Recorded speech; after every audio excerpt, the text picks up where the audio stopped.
સમા વિસ્તારના defence colony વિભાગ 2 માં થયેલી હત્યાના આરોપીની ધરપકડ કરવામાં આવી છે। સમા પોલીસે આરોપી મનજીતસિંહ ધિલ્લોનની ધરપકડ કરી છે। સમગ્ર પ્રકરણમાં એસીપી જીબી બાભણિયાનું નિવેદન સામે આવ્યું છે। સમગ્ર પ્રકરણમાં એસીપી જીબી બાભણિયાનું નિવેદન સામે આવ્યું છે। પત્ની પર આડા સંબંધની શંકા રાખી હત્યા કરવામાં આવી હતી। ખાનગી કંપનીમાં પત્ની પૂર્ણિમા નોકરી કરતી હતી। પોસ્ટમોર્ટમ રિપોર્ટમાં હત્યાનો ખુલાસો થયો છે। 2 દિવસ પહેલા પોતાના ઘરમાં પત્નીની હત્યા કરવામાં આવી હતી। ગળે ટૂંપો આપી પતિએ પત્નીની હત્યા કરી હતી। પોલીસે હત્યારા પતિ પાસે મનજીતસિંહ ધિલ્લોન પાસેથી પત્નીના દાગીના પણ રિકવર કર્યા છે।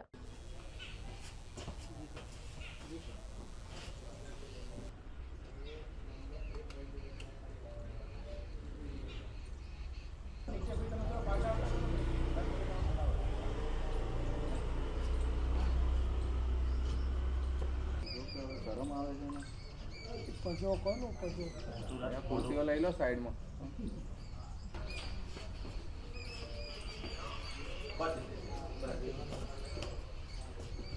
ગઈકાલ શ્રીધર પૂજારી છે ઉંમર વર્ષ 72ની જે ડિફેન્સ કોલોનીમાં રહે છે પોતાની ફરિયાદમાં જાહેર કરી છે પોલીસ સ્ટેશનમાં કે પોતાની દીકરી જે પૂર્ણિમા છે એ અને પોતાનો જમાઈ છે એ પોતાની જોડે રહે છે અને 12 તારીખના રાત્રિના 1:00 થી બપોરના 12 વાગ્યા સુધીમાં તેના પતિએ કોઈ પણ ગળે ડૂપો આપી અને તેની હત્યા નિપજાવી છે આવી ફરિયાદ આપેલી છે।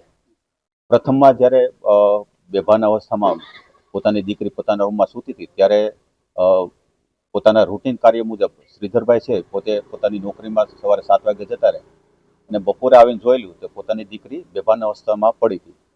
પોતાનો જમાઈ છે ગઈ રાત્રે 1 વાગ્યાના આસપાસ આવેલો અને પછી ઘરમાં જોવા મળે નહીં એટલે બેભાન અવસ્થામાં તેના મળી આવતા પોતાના પડોશીઓ અને પોતાની દીકરી અને દીકરાને કોલ ઉપર વાત કરતા આ બધા લઈ અને 108 એમ્બ્યુલન્સમાં તેને હોસ્પિટલ ખાતે લઈ ગયેલા અને 12 તારીખે આશરે બપોરના 3 વાગ્યાની આસપાસ તેને મરણ જાહેર કરેલી હતી।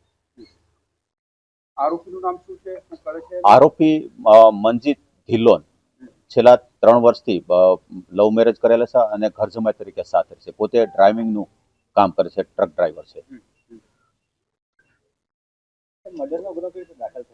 હા, તેના પિતાના જણાવ્યા અનુસાર અને સાહેબોના જણાવ્યા અનુસાર પૂર્ણિમાબેન છે એ પોતે એક પ્રાઇવેટમાં કમ્પ્યુટર ઓપરેટર કામ કરતા હતા અને છેલ્લા 1.5-2 વર્ષથી તેનો પતિ તેના ઉપર કોઈ આડા સંબંધોની કોઈ સાથે છે તેવી આશંકા કરતો હતો અને અવારનવાર તેને તકરાર અને ઝઘડાઓ થતા હતા અને તે દિવસે સવારે 7:30 વાગ્યા પછી કે જેને પૂર્ણિમાના પિતા શ્રીધરભાઈ છે તે નોકરી ઉપર ગયા પછી પોતાને આ બાબતેથી તકરાર થઈ અને તકરાર દરમિયાન કેબલનો એક વાયર હતો તેનાથી તેની પત્નીને પોતે ગળા ટૂંપો આપી દીધેલો અને ગળા ટૂંપો આપ્યા બાદ તે પોતે નાસી ગયેલો હતો। જે બીએનએસ કલમ છે 103 એ અને જૂની જે 302 છે એ મુજબ ગુનો દાખલ કરવામાં આવ્યો છે। આરોપીને વાયા મારફત બાતમી રાહે તેને બોલાવી અને પછી તેની પૂછપરછ કરવામાં આવી તો ખરેખર વિશ્વાસમાં લઈને કે ખરેખર શું થયું હતું તો પોતે એવું કીધું કે હું હતો જ નહીં પણ ખરેખર શ્રીધરભાઈએ કીધેલું છે કે રાત્રે તે આવ્યો હતો ત્યારે બારણું પોતે જ ખોલ્યું હતું અને ત્યારે એન્ટ્રી અને સવારે પછી આ કૃત્ય કર્યા બાદ તે નાસી ગયેલો છે। એટલે અને જે તે વખતે શ્રીધરભાઈએ જોયું કે બેભાન અવસ્થામાં છે ત્યારે પોતાની દીકરી પર કોઈ પણ જાતના ઘરેણા નહોતા। જે ઘરેણા અને જ્યારે આરોપીઓએ તેની પૂછપરછને અંગઝડતી કરી તો તેના ખીચામાંથી જે ઘરેણાઓ હતા બુટી છે, મંગલસૂત્ર છે, વીંટી છે આ બધું મળી આવેલું છે।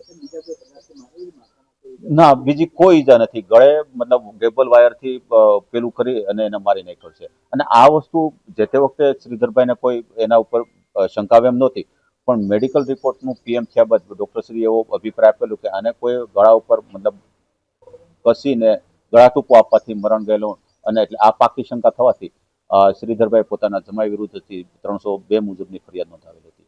આરોપી કઈ નશીલા પદાર્થનું સેવન કરતો? ના, આરોપી કોઈ પ્રકારનું સેવન નથી કરતો। કાલે બહુ વ્યવસ્થિત એનું ડિટેલમાં ઇન્ટ્રોગેશન કરવામાં એ કોઈ બાબતનું સેવન કરતો